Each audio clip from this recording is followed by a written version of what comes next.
السلام علیکم۔ تو جی آج کا ہمارا ٹاپک ہے قائد اعظم 14 پوائنٹس۔ تو سب سے پہلے ہم اس کا تھوڑا سا بیک گراؤنڈ دیکھتے ہیں۔ اچھا، اگر ہم اس کو دیکھیں نا پیپر پوائنٹ آف ویو سے، تو ہم نے اس کے بیک گراؤنڈ میں صرف نہرو رپورٹ کا ذکر کرنا ہے، ٹھیک ہے، کہ سیپریٹ مسلم الیکٹوریٹ، جو سیپریٹ الیکٹوریٹ تھے which the Muslim considered essential for the preservation of their identity, جو کہ ان کی جو تھی نا آئیڈینٹی کے لیے ضروری وہ سمجھ رہے تھے، اس کو نہرو رپورٹ میں جو ہے نا ریجیکٹ کر دیا گیا تھا، ٹھیک ہے۔ تو یہ اب ہم نے جب اگر اس کو پیپر پوائنٹ آف ویو سے دیکھنا ہے تو ہم نے اس کا بیک گراؤنڈ ایسے دینا ہے۔ اگر ہم اس کو 2 قدم ویسے پیچھے چلیں نا تو ہسٹری میں ہم دیکھتے ہیں جی 1916 میں نا ایک لکھنؤ پیکٹ ہوتا ہے، ٹھیک ہے، کس کے درمیان ہوتا ہے؟ مسلم لیگ اور ہندو، مسلم اور ہندو کے درمیان، ٹھیک ہے۔ کس کی ایفرٹس کی وجہ سے ہوتا ہے؟ قائد اعظم کے ایفرٹس کی وجہ سے ہوتا۔ کس مقصد کے لیے؟ For separate electorate and the representation of Muslims, ٹھیک ہے۔ تو اب وہاں پہ جو ہے نا معاملات کافی حد تک بہتر ہو جاتے ہیں قائد اعظم کی ایفرٹس کی وجہ سے نا، مسلمس کو ریپریزنٹیشنز بھی ملتی ہیں، کافی چیزیں جو ہے نا سیپریٹ الیکٹوریٹ کا بھی اپروول ہو جاتا ہے۔ لیکن 1919 میں جا کے جو ہے نا معاملات تھوڑے خراب ہو جاتے ہیں۔ پھر 1928 میں جی نہرو رپورٹ آ جاتی ہے، ٹھیک ہے۔ تو اب گاندھی صاحب جو ہے نا ان کا جداگانہ انتخابات سے نا انکار ہو جاتا ہے، اور اس انکار کی بنیاد پہ جو ہے نا ہمارے 14 پوائنٹس جو ہے نا آ جاتے ہیں، جو کہ قائد اعظم نے دیے ہیں۔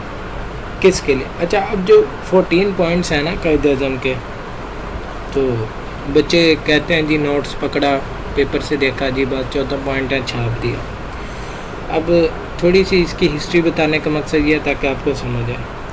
اب یہ جو برطانیہ تھا نا اس کو بھگانے کے لیے قائد اعظم نے نا جو ہے 14 نکات پیش کیے تھے کہ جی اگر آپ لوگ مل کر کام کریں گے اور یہ جو 14 نکات ہیں یعنی کہ 14 پوائنٹس ہیں، ان کے اوپر اگر آپ عمل کر لیتے ہیں یا ان کو مان لیتے ہیں تو ہم آپ کے ساتھ مل کر چلنے کے لیے تیار ہیں۔ لیکن گاندھی صاحب نے پھر انکار کیا، تو نتیجہ کیا نکلا جی؟ معاملات خراب ہوتے چلے گئے۔ پھر first and second round table conference ہوئی، تو پھر بھی نتیجہ نہ نکلا۔ اس کے بعد جو ہے نا 1929 میں قائد اعظم نا اپنے پوائنٹس دے دیتے ہیں جی، ٹھیک ہے۔ اب گورنمنٹ ایکٹ آف انڈیا کو حکومت تو بنی مگر 2 سال ہی چلی۔ اچھا، اب یہاں پہ حکومت بھی نہیں، پھر ابھی تک برطانیہ کو بھگانے کے لیے کام کیا جا رہا تھا۔ پھر بالآخر جو ہے نا 23 مارچ 1940 کو نا مسلمانوں نے ایک الگ وطن حاصل کرنے کے لیے نا کوشش کا آغاز کر دیا۔ اب 23 مارچ 1940 میں جو ہے نا مسلمانوں نے الگ وطن حاصل کرنے کے لیے جو ہے نا جد و جہد کا تو آغاز کیا۔ پھر کیا ہوتا ہے جی؟ 7 سال بعد جو ہے نا پاکستان معروض وجود میں آتا ہے، مسلمان جو ہے نا آزاد ہو جاتے ہیں، ٹھیک ہے۔ تو اس کے بعد پھر جو ہے 14 نکات جو تھے نا وہ اس لیے تھے تاکہ ہندو اور مسلمان اکٹھے ایک ہی حکومت کے نیچے رہ سکیں۔ اب وہ جو 14 نکات تھے اس کے اندر گورنمنٹ کا اسٹرکچر تھا کہ اگر اس طرح کی حکومت ہو تو مسلمان اس حکومت میں شامل ہونے کے لیے تیار ہیں۔ اس لیے قائد اعظم کو ہندو مسلم اتحاد کا سفیر بھی کہا جاتا ہے، ٹھیک ہے جی۔ اب ہم چلتے ہیں اپنے پوائنٹس کی طرف۔ تو پہلا پوائنٹ کیا ہے جی؟ فیڈرل ٹائپ آف کانسٹیٹیوشن، کہ جو اب ٹائپ آف گورنمنٹ ہوگا نا تو وہ فیڈرل ہوگا۔ اب فیڈرل سسٹم میں کیا ہوتا ہے جی؟ اس میں ایک سینٹرل گورنمنٹ ہوتی ہے اور دوسرے جو اس کے پروونس، جو دوسرے اس کے صوبے ہوتے ہیں نا وہ پروونشل گورنمنٹ ہوتی ہیں، اس کے پارٹس ہوتے ہیں۔ تو باقی یہ ہے کہ اس میں اس کے نیچے صوبے، سینٹرل گورنمنٹ کے نیچے صوبے ہوتے ہیں۔ صوبے جو ہیں وہ خود مختار ہوتے ہیں، اپنی حدود کے اندر اپنے قوانین خود بناتے ہیں، اپنے معاملات انتظامات کو خود چلاتے ہیں، ٹھیک ہے۔ اور جیسے کہ دیکھا جائے تو ہمارا پاکستان کے اندر کون سا نظام ہے؟ فیڈرل نظام ہے، ٹھیک ہو گیا. تو اس کے بعد اگلا پوائنٹ ہے uniform autonomy for all provinces.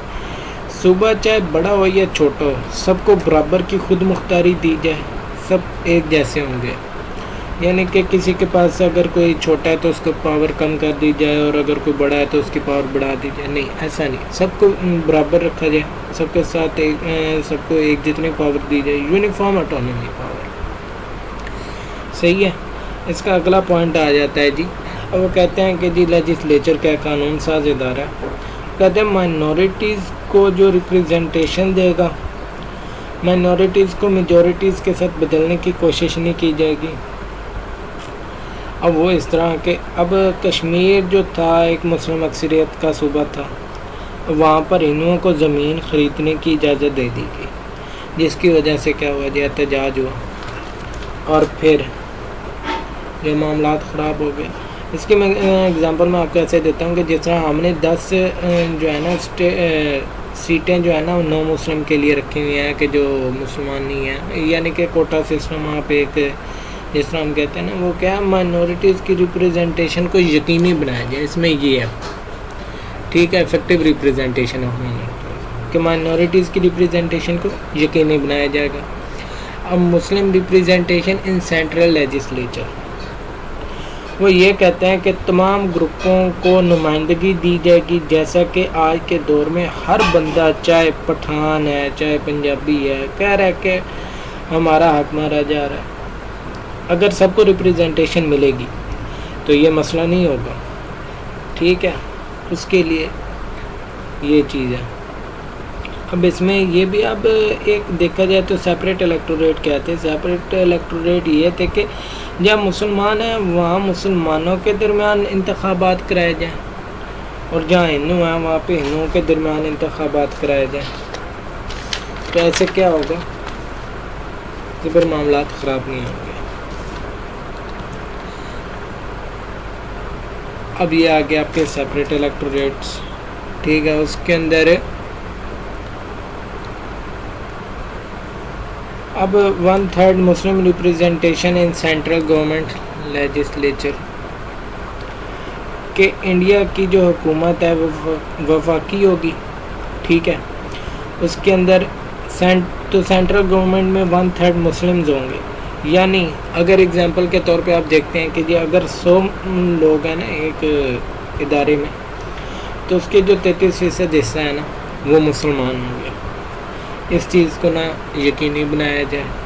ٹھیک ہے، ٹیریٹوریل ڈسٹریبیوشن، تو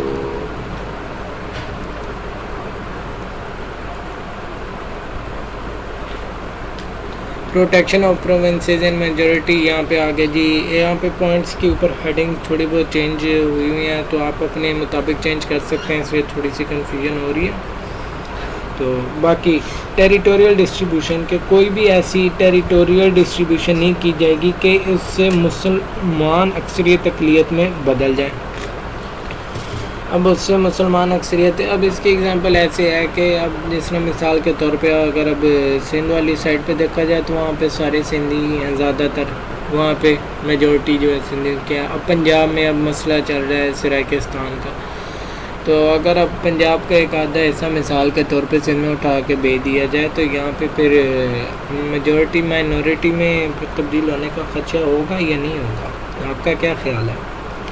یعنی کہ اس طرح کے ایشوز سے نہ بچانے کے لیے جو ہے نا انہوں نے وہ بتایا تھا. پھر وہ کہتے ہیں فل ریلیجن لائبرٹی ہونی چاہیے، کہ ہر بندہ اپنے مذہب کے مطابق اپنی زندگی گزارے، اسے کوئی پابندی نہیں ہونی چاہیے کہ وہ مسجد کیوں جا رہا ہے یا پھر اپنے ہندو کی پوجا کیوں کر رہا ہے. ہر چاہے وہ مسلمان ہے چاہے وہ ہندو ہے، اس کو فل ریلیجن لائبرٹی دی جائے.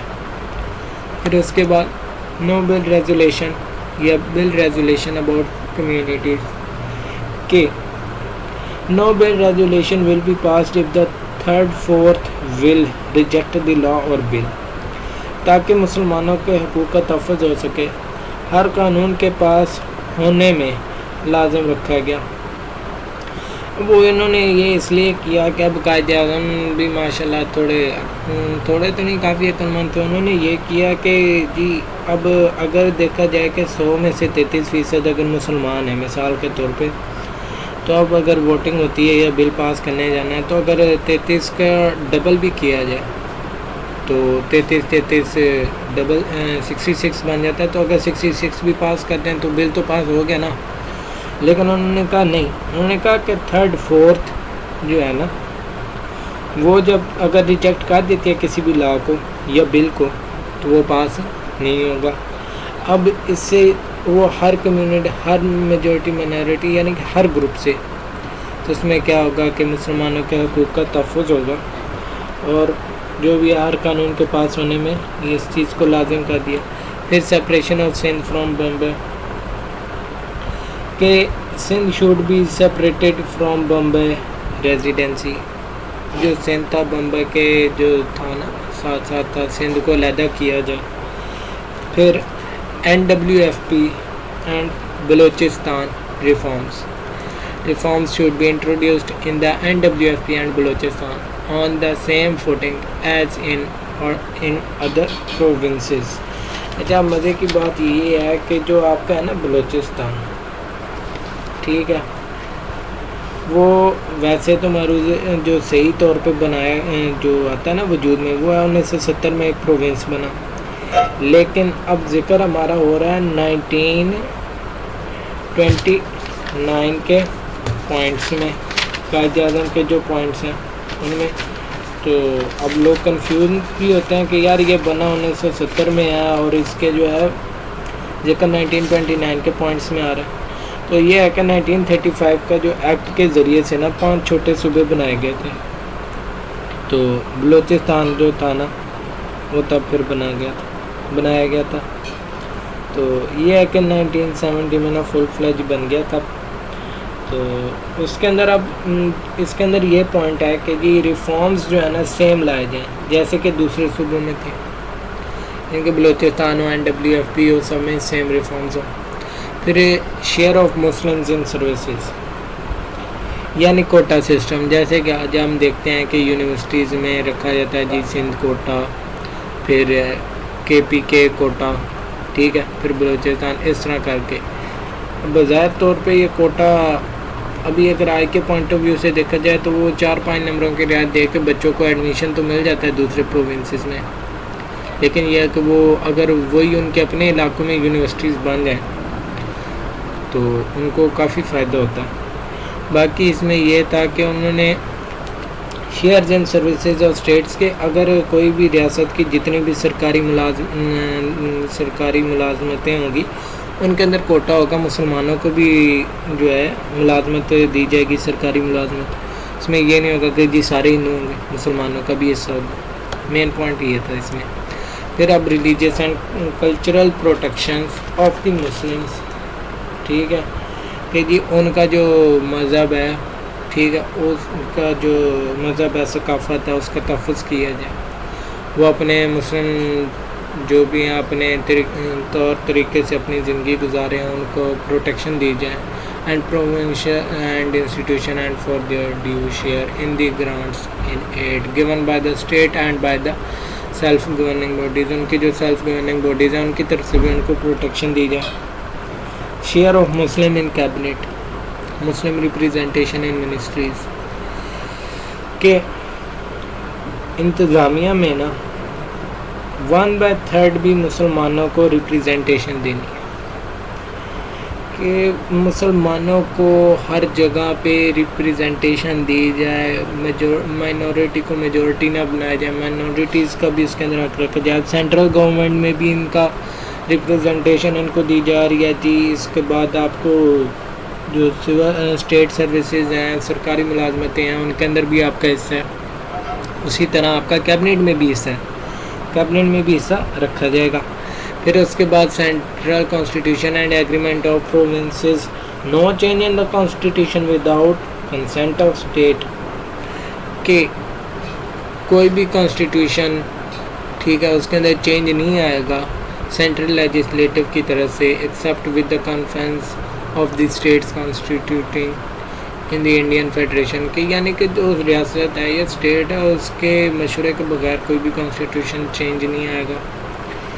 تو یہ جو تھے نا یہ سارے جتنے بھی ہیں نا یہ آپ کے پوائنٹس ہیں جو کہ قائد اعظم نے دیے. اب ان کی ایک چھوٹی سی امپورٹنس کا ایک نوٹ لکھا ہے کہ thus we can say that Quaid Azam not only protected the political rights of Muslim but also provided the structure of constitutional reforms in India. Had this been admitted, perhaps the history of the subcontinent would have been different.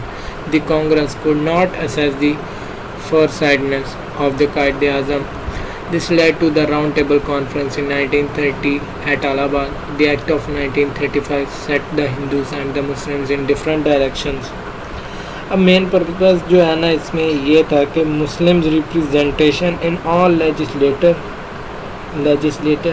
Cabinet and government jobs یا state services etcetera کہ قائد اعظم کا یہ 14 نکات پیش کرنے کا مقصد یہ تھا کہ ایک ایسی حکومت بنائی جاتی ہے اگر تو ان پوائنٹس کو مان کے تو اس کے اندر یہ ہے کہ مسلمانوں کے حقوق کو سلب نہ کیا جائے, ان کو دبایا نہ جائے, مسلمانوں کو بھی برابر کے حقوق دیے جائیں, ہر جگہ پہ ان کا حصہ, اگر کوئی قانون بننا ہو تو اس میں بھی مسلمانوں کا حصہ رکھا جائے. وہ اس لیے تاکہ کوئی قانون اگر مسلمانوں کو خلاف بن رہا ہو تو وہ اس کو ریجیکٹ کر سکے. تو قائد اعظم شروع سے لے کے اپنے آخری دم تک مسلمانوں کے حق کے لیے لڑتے رہے.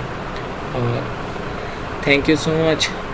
امید کرتا ہوں آپ کو لیکچر پسند آیا ہوگا اور اس کو سمجھیں. اگر کوئی سمجھ نہ آ رہی ہو تو آپ نیچے کمنٹ کر کے پوچھ سکتے ہیں. شکریہ.